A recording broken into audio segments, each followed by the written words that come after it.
Let's talk about how to use stop orders using your Stock-Trak account. A stop order is the opposite of a limit order. It's designed to minimize loss rather than maximizing your gains. However, when you use a stop order, you may lose out on potential gains. First, let's talk about stop buy orders.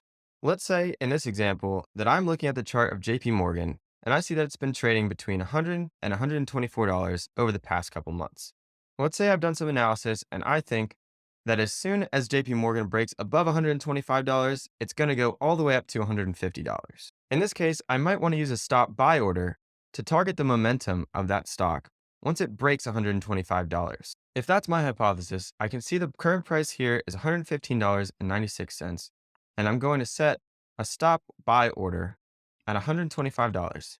What this means is that as soon as the price crosses $125, my order will immediately execute in hopes that if my hypothesis is right and it quickly skyrockets from $125 to $150, I don't lose out on any of that potential profit. So after you set your stop buy price, review order, confirm your target price, and place your order. Okay, now let's talk about using a stop sell order. To use a stop sell order, you'll have to select a stock that you already own. So in this case, I'll use Google.